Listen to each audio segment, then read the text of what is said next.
बात बड़ी सिंपल है, एमबीए के बजाय हमने भी एक कोर्स लॉन्च किया। मैं आज आपको अपने प्रोग्राम के बारे में बताऊंगा और मैं बताऊंगा कैसे मैंने अपने जीवन में इस रिचुअलिस्टिक कंटिन्यूस इंप्रूवमेंट की बात करी कि मैं कैसे अफोर्डेबल कर सकता हूं। पहले मैं कॉर्पोरेट्स के लिए काम करता था, आज उसके लिए काम कर रहा हूं जिसके लिए कोई काम नहीं करता। आज मैं उस पर फोकस करना चाहता हूं जिस पर कोई फोकस नहीं करता। एजुकेशन सिस्टम कैसा होना चाहिए, एनी टाइम एनीवेयर। और फिर हमने ऐसा मॉडल बनाया कि कोई मिनिमम एजुकेशन क्वालिफिकेशन की जरूरत भी ना हो, वीडियो वॉइस वर्नाक्युलर सब जगह पहुंच सके। मुद्दा क्या है, रोट लर्निंग, रट्टा रट्टा रोट लर्निंग, राइट लर्निंग नहीं दे रहे हैं, थ्योरी शीट दे रहे हैं, स्ट्रैटेजी शीट नहीं दे रहे हैं, टेक्स्ट बुक अप्रोच है, इंडस्ट्रियल अप्रोच नहीं है। टेबल ऑफ कंटेंट क्या पढ़ाएंगे, टेबल ऑफ कंटेंट नहीं, टेबल ऑफ प्रॉब्लम। कौन सी प्रॉब्लम तो जाके बाजार के अंदर सॉल्व करेगा। पढ़ाने का सिस्टम बदलना है। मैं भी आज इसी पे फोकस कर रहा हूं। हमारे यहाँ प्रोफेसर हम उसको नहीं रखते जिसकी 30,000 रुपए महीना तनख्वाह हो, हम प्रोफेसर उसको रखते हैं जो 30,000 करोड़ का नेटवर्थ रखता हो। यानी कि इंडस्ट्रियल लर्निंग, इंडस्ट्री इंटरैक्शन।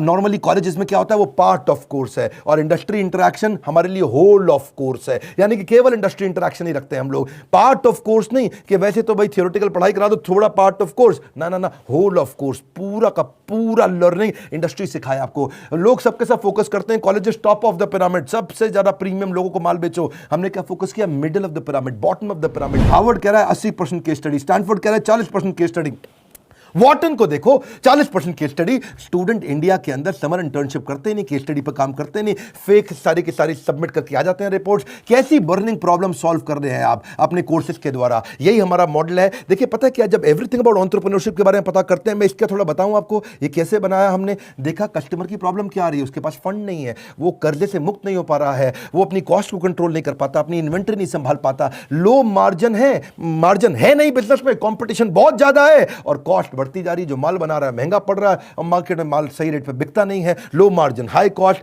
उसको समझ में नहीं आता कि मैं अपनी इक्विटी डाइल्यूट करूं कि कर्जा लेकर के पैसा आऊं। मेरा कस्टमर आ तो गया है लेकिन अब कोई और ले गया, उसको रिपीट कैसे करूं। मैं ब्रांडिंग अपनी बनाना चाहता हूं लेकिन एडवर्टाइजमेंट का पैसा नहीं है। मैं स्टार्टअप को बढ़ाना चाहता हूं, उसकी मेरे को स्टेप्स नहीं मालूम है। मुझे डिस्ट्रीब्यूशन नेटवर्क को बड़ा करना है, मुझे अगर मल्टीपल बिजनेस खोलने हैं तो मैं कैसे करूंगा। मैं स्टेबल इनकम, सस्टेनेबल इनकम लाने के स्टेप्स क्या है, पैसिव इनकम के स्टेप्स क्या है। एम्प्लॉय आता है, ज्वाइन करता है, सीखता है, सीखने के बाद या तो वो खुद कंपटीशन बन जाता है या दूसरे कंपटीटर उसको तोड़ के ले जाते हैं। हाई परफॉर्मेंस टीम समझ में नहीं आ रही कैसे होगी, ना ही कस्टमर का फुटफॉल कैसे बढ़ाऊं। ये कुछ प्रश्न हैं लोगों के कि भाई लॉस मेकिंग बिजनेस को प्रॉफिट मेकिंग कैसे बनाऊं। मेरा छोटा बिजनेस है, मैं टेक्नोलॉजी कैसे लाऊं, पैसा भी नहीं है मेरे पास में। बिजनेस को ऑटोमेट कर सकता हूं क्या, मैं गल्ले पे ना बैठूं, बिजनेस अपने आप चल जाए। मेरे फाइनेंशियल स्टेटमेंट्स को मैं कैसे समझूं। हमने ये सारी लोगों की प्रॉब्लम्स इकट्ठी करी और उसके बाद एवरीथिंग अबाउट एंटरप्रेन्योरशिप में